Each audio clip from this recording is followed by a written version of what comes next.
não parar, não precipitar e não retroceder. Então dizer para esse cara, sabe quando nós vamos parar? Nunca. Nunca na sua porca vida. Né?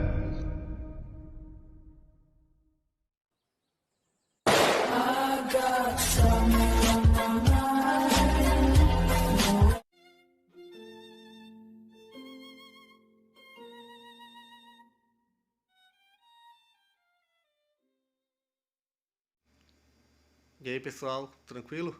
Então vem aqui antes do vídeo começar, pedir para vocês se inscreverem, quem não for inscrito, compartilhar, curtir, comentar. Quem puder seja membro do canal, que isso ajuda bastante. Tem também o link do Apoia-se. Quem puder ajudar nosso canal e apoiar financeiramente vai ser muito bem-vindo. Mas o mais importante é transmitir o conteúdo e os conhecimentos do professor Olavo de Carvalho para mais e mais brasileiros. Então compartilhe e ajude aí nossa causa. Muito obrigado a todos os membros, apoiadores do canal. Fico muito feliz. Tenho certeza que a gente está no caminho certo. Então fiquem com o vídeo e até mais. Valeu! Da filosofia discursiva.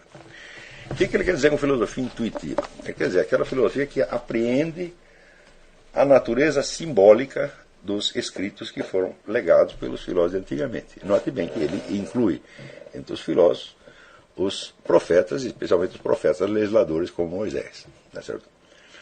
Você vê que na Bíblia, quando Deus dá a missão a Moisés, Moisés se queixa de que ele não é capaz de se explicar claramente às pessoas. Ou seja, Moisés tem o conhecimento intuitivo, mas ele não tem o domínio da filosofia discursiva. Tá certo? Ele reconhece isso. Né? Então, Deus delega o irmão de Moisés, Arão, para que Arão faça as explicações. Mas note bem, Arão não tem o conhecimento direto de Deus. Arão não subiu ao Sinai. Ele só conhece a coisa ou pelo que o irmão dele explicou, ou por estudo próprio. Tá certo? Então, Arão é justamente o sujeito que faz a burrada. É ele que institui o culto do bezerro de ouro. Não é isso? Quer dizer, enquanto Moisés sobe ao Sinai, Moisés começa a demorar muito, então o pessoal embaixo pede uma orientação a Arão, o que nós fazemos? Então ele sugere o culto do bezerro de ouro, tá certo? Então isso aí é um símbolo eloquente precisamente daquilo que Sohravardi está dizendo. Quer dizer que se não há o conhecimento intuitivo, o conhecimento, vamos dizer, do sentido profundo e inesgotável dos símbolos, o mero pensamento discursivo não vai resolver o seu problema. Ele resolve até um certo ponto. E esta noção dele do polo é extremamente importante. Ele diz, o polo é o vice-regente de Deus na Terra. Isso quer dizer, as coisas acontecem do jeito que o polo disse. Não importa que ele tenha ou não tenha autoridade exterior. Se não tiver, fica até mais significativo ainda. Porque tudo se passará exatamente como ele disse, ainda que ninguém reconheça. E ainda que todos digam o contrário. Tá certo? Então, você vê que não há a menor dúvida de que Platão foi um desses polos. Né? A influência de Platão foi tão profunda. Vamos dizer que tudo o que Platão disse a respeito, vamos dizer, dos reis filósofos, de como deveria ser a sua formação, etc. Se você estudar a formação do clero católico, a partir do século I, ela não foi nada mais do que uma aplicação dos critérios da escola platônica. E quando o historiador da filosofia, Arthur Lovejoy, diz que toda a história da filosofia não passa de uma coleção de notas de rodapé a Platão e Aristóteles, ele está dizendo precisamente isso. Quer dizer que tudo girou em torno destes dois filósofos, tá certo? Mesmo entre aqueles que não os reconheciam como seus mestres. Quer dizer, quando às vezes o sujeito está brigando com Platão, Aristóteles, tá certo? No fim ele acaba dando razão para eles. Às vezes, ou diretamente, porque você entende que no que eles disseram estava a verdade daquele assunto, ou porque a falsidade do que você disse acaba se demonstrando e dando razão a eles. Queira você ou não. Então, isto é um exemplo do que é o polo. Quer dizer, Moisés foi um polo. Vocês não esqueçam o seguinte, que né, os judeus estão obedecendo Moisés, vai fazer vários milênios, né? Então, por exemplo, no meu estudo sobre as formas do poder, eu disse que o poder profético é o mais alto que existe. Por quê? Porque ele dura ao longo dos tempos. Ele não passa. Então, agora você imagina os decretos dos reis, dos presidentes e ministros, quanto tempo dura? 2 anos, 3 anos, às vezes nem isso. Às vezes ele emitiu a lei, no dia seguinte ela já não funciona mais, né? No caso brasileiro, nós temos até o episódio famoso do Getúlio Vargas, que chamou o ministro da Justiça dele, Francisco Campos, e entregou um papelzinho para ele e falou: olha, você publique e faça entrar em vigor esta lei. O ministro leu e falou: mas, presidente, já existe outra lei sobre esta matéria. Daí o Getúlio disse: mas a outra lei não pegou. Então, você veja aí, vamos dizer, a impotência, às vezes, do governante terrestre que pretende se impor a todo mundo. Se você quer medir essa impotência, você veja o caso da Adolf Hitler, né? Todo mundo diz: foi um dos homens mais poderosos. Bom, poderoso durante quanto tempo? Ele disse que ia criar um império, um Reich de 1000 anos. Durou 12. Durou 12 e acabou na destruição total. Ele mesmo, nos instantes finais, né, ele disse: o povo alemão não soube me merecer, então ele merece a derrota, né? Merece ser totalmente destruído. E de fato foi. Então, agora, compara isso com a autoridade de Moisés. É claro, nem todos os judeus seguem aquilo. Uns seguem mais, outros seguem menos. Mas isso faz parte da natureza do judaísmo. O judaísmo tem tantos mandamentos que não dá para todo mundo cumprir tudo. Então, é uma espécie de divisão de trabalho, né? Tá certo? Então, é assim, tipo, eu não como carne de porco, você não come camarão, depois a gente troca. Por exemplo, então, isto funciona, o judaísmo isso funciona. Quer dizer, a lei foi dada não individualmente, para a comunidade. Então, a comunidade arca com aquela responsabilidade. Então, no conjunto, você pode dizer que os judeus, né, na média, continuam obedecendo Moisés. Mesmo os que não são totalmente crentes. Mesmo o judeu ateu, né, a referência de temporalidade que ele tem é o calendário judaico, são as festividades judaicas, e são os símbolos judaicos. Mesmo que o sujeito seja ateu, ele não sai disso. No meu livro Jardim das Aflições, eu até propus um estudo que jamais foi feito, e que eu também não vou fazer porque não tenho tempo, dizendo o seguinte: assim como existe uma ciência da religião comparada, tem que existir uma ciência do ateísmo comparado. Porque as várias modalidades de ateísmo, elas são diferentes conforme a religião na qual se origina um ateu. Ou seja, aquilo a que o ateu se opõe não é a mesma coisa. Né? Quer dizer, se ele é de origem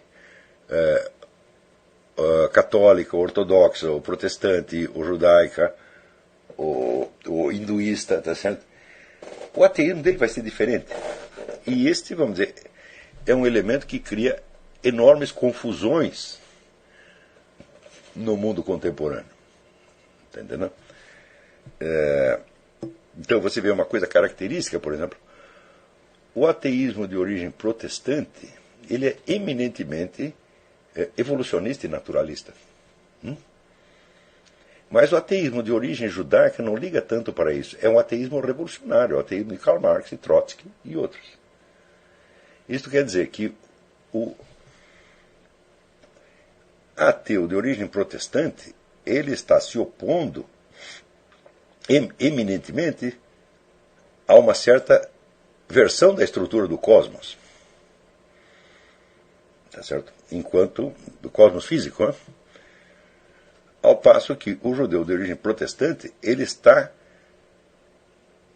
reclamando, o judeu de origem judaica, ele está reclamando precisamente contra a vontade divina. Deus tem um plano e ele tem outro.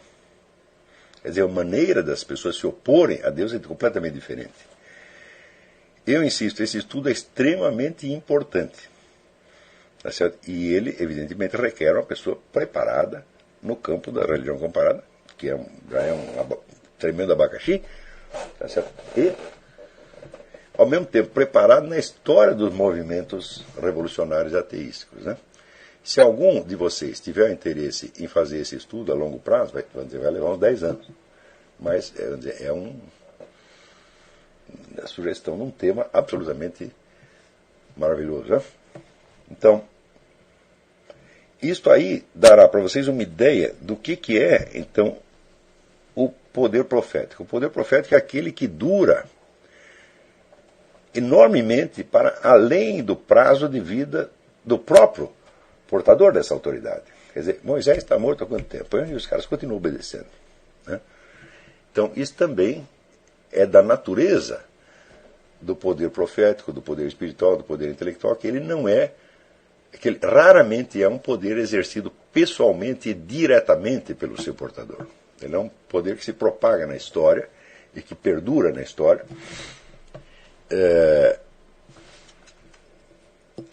Independentemente da presença ou não do seu porta-voz, tá certo? Então, essas breves noções são suficientes para você ter ideia do que Soravardi quer dizer com o polo.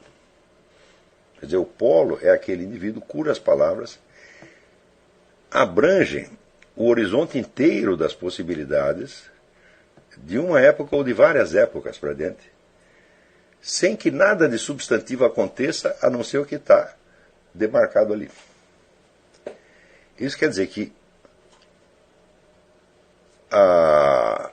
o polo, a autoridade dele consiste em eminentemente dizer uma verdade da qual os outros não podem escapar, por mais que queiram. Tá certo? Então, claro que nós não devemos absolutizar essa noção do polo, como ele diz, porque essa própria noção, ela também é simbólica. Afinal de contas, ele está dizendo que os escritos dos antigos são de natureza simbólica, essa própria noção do polo é simbólica. Isso quer dizer que pode haver vários polos ao mesmo tempo, pode haver vários polos cuja autoridade seja limitada geograficamente, pode haver vários polos cuja autoridade se, vamos dizer, perdure por 1, ou 2, ou 3, ou 4 séculos, e outro que perdura por 5.000 anos. Tá certo? Por exemplo, se vocês estudarem a obra do Mário Ferreira dos Santos, vocês verão que todas as possibilidades, mais altas e mais baixas, da civilização no Brasil, já estão demarcadas ali. Ninguém conhece o Mário Ferreira, ninguém sequer o entende, mas à medida que você o entende, você também entende o seguinte, que aquele sujeito ele era a única chance, né, que havia para surgir, vamos dizer, uma civilização decente no Brasil. Na medida que se afastam dele, ou que o ignoram, vão para baixo necessariamente. Vão para baixo ao ponto de que o Mário morreu em 68. Né? Passados, então, apenas 30 anos, em 68 o Brasil ainda tinha alta cultura, né? Viraram as costas ao Mário, em 3 gerações a alta cultura acabou. O que é isso? É a autoridade do polo. Quer dizer, ou você segue aquele sujeito, ou você vai para o buraco.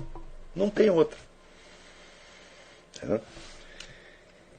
Então, quando ele diz que os escritos dos antigos são simbólicos e, portanto, não são sujeitos à refutação, isso não quer dizer que esses escritos não tenham um aspecto discursivo também, o qual é sujeito à discussão e refutação.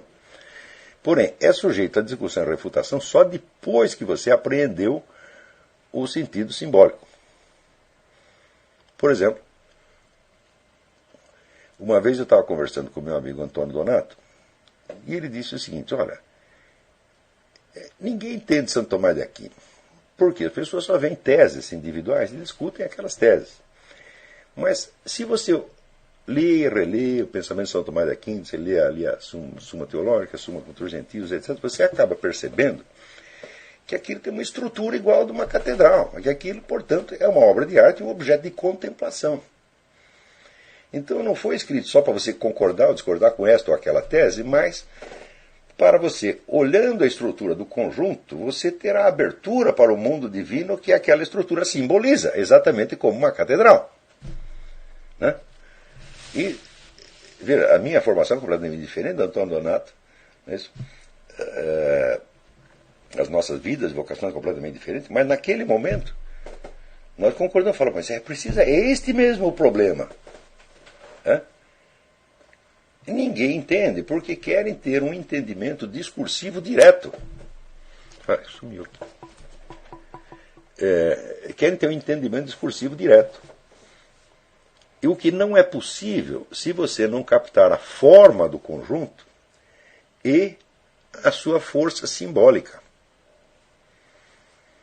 Entendeu? No caso das obras de Platão, o acesso a esse sentido simbólico é um pouco mais fácil, porque Platão, vamos dizer, nos instantes finais dos seus diálogos, ele sempre encaminha o diálogo da seguinte maneira: coloca um problema, discute, né?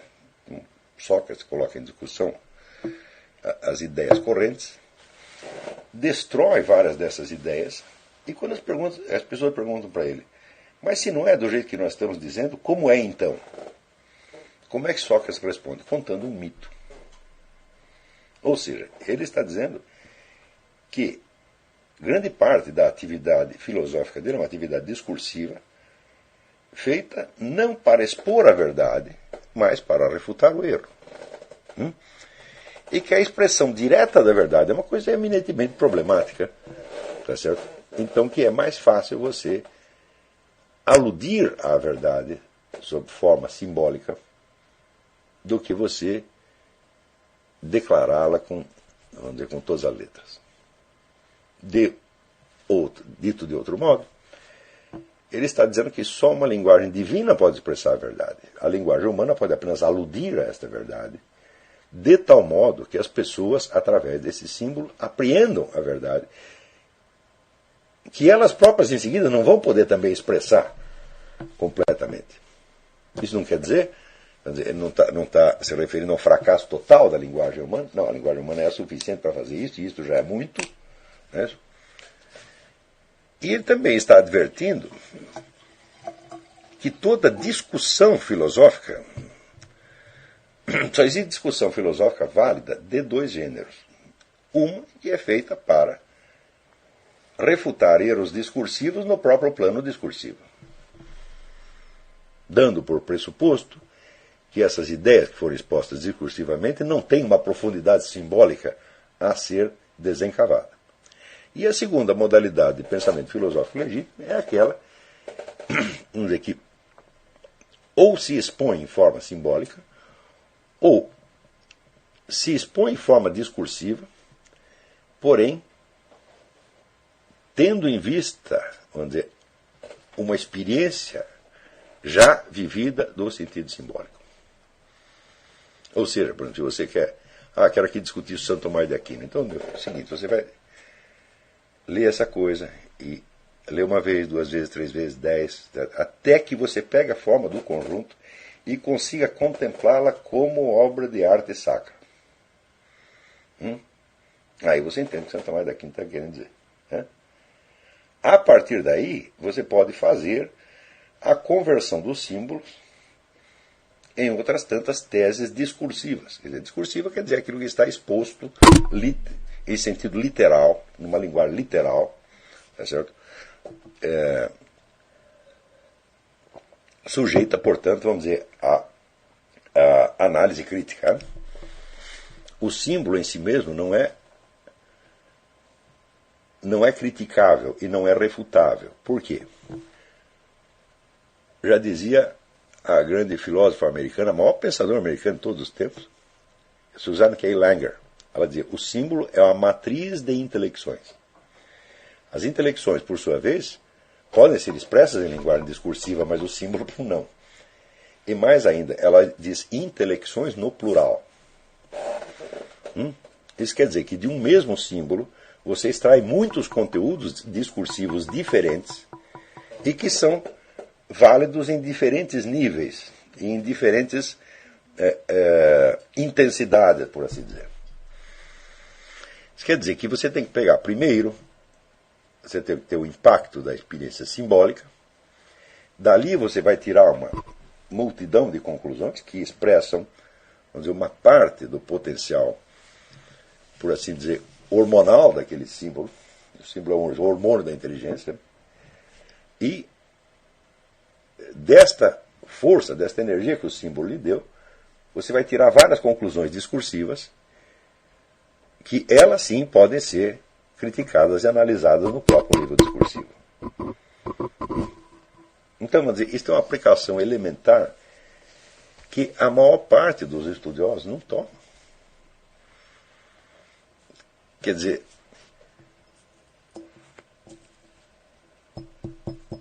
eles não entendem a filosofia dos antigos, realmente não entendem. Né?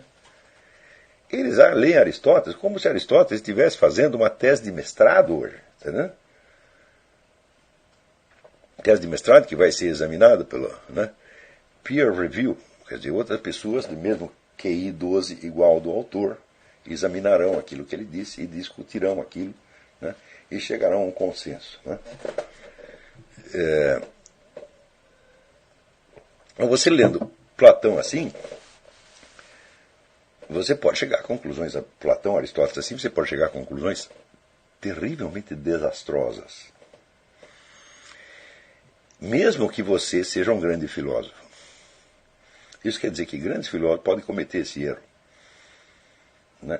E eu vou ilustrar aqui com uma carta que eu recebi, um sujeito que me mandou, esperando que eu respondesse a isso no Throat Speak, o que é absolutamente impossível. Mas, então eu disse para ele, eu responderei numa aula. Se você não é aluno de seminário de filosofia, pior para você. Né? Porque a pergunta que você fez é muito interessante. E você não vai obter a resposta, mas os alunos vão. Agora, se você quer a resposta, meu filho, você vai lá, você paga $30, tá certo? Não vai chorar por causa de $30, né? Se o seu interesse pela questão não é nem suficiente para pagar $30, meu filho, então é apenas uma futilidade. Mas, de qualquer modo, a pergunta é muito interessante. E ela exemplifica o caso, vamos dizer, de um filósofo competentíssimo do século XX, que é Xavier Zubiri, onde Xavier Zubiri faz uma interpretação de Aristóteles que é um negócio absolutamente desastroso.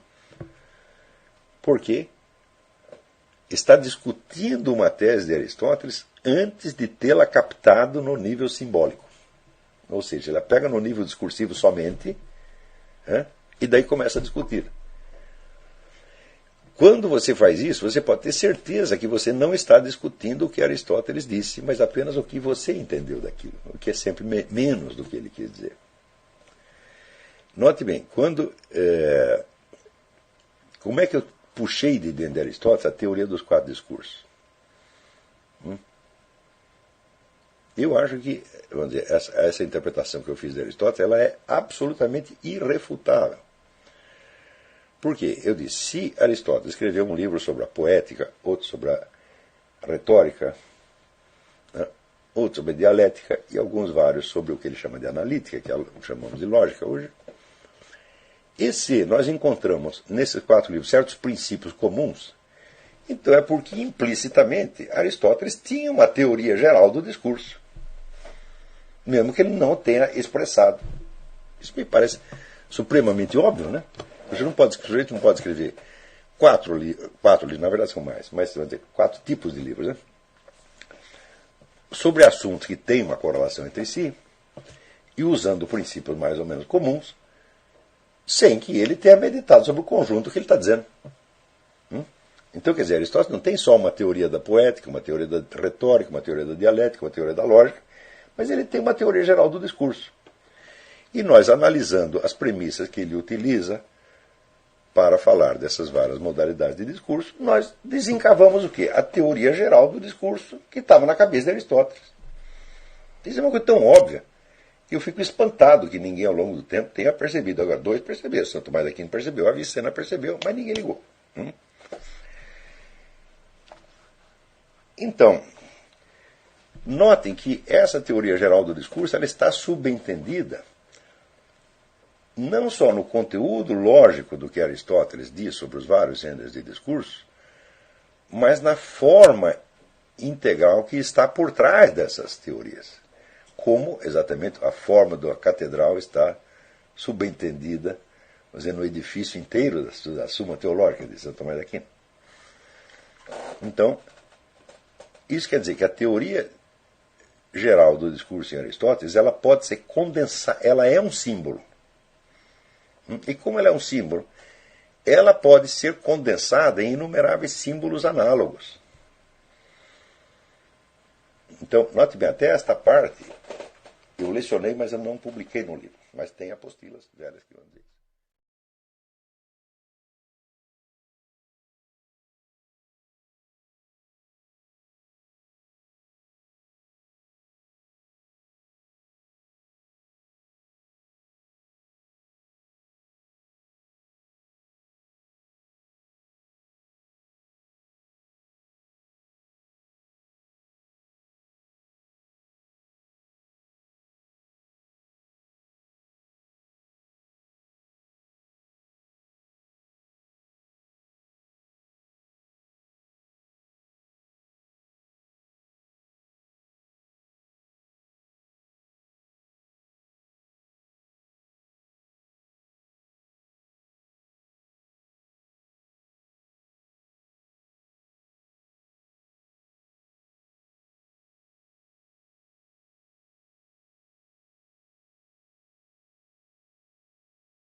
Chegamos a mais um final de uma aula, de um vídeo. Espero que tenham gostado. Quem não se inscreveu ainda, se inscreva, compartilhe, comente. Ajude o nosso canal, apoie, seja membro. E ajude o nosso canal a chegar a cada dia a mais brasileiros que precisam muito do conhecimento do professor Olavo de Carvalho. Então é isso aí, fique com Deus, até o próximo. Valeu! Então é isso aí, pessoal. Que é o nosso canal. Que são alguns livros que eu já li. A maioria foi doação, mas alguns eu adquiri, professor Olavo de Carvalho. Alguns livros se perderam aí que eu emprestei, professor Alexandre Costa, a Bíblia Sagrada. 10 lições sobre Karl Marx. Indico a não ler esse livro, que é muito ruim mesmo. Alguns pensadores aqui que realmente, como o professor Olavo de Carvalho disse, não são pensadores. Valeu, tamo junto aí. Apoie nosso canal, seja membro.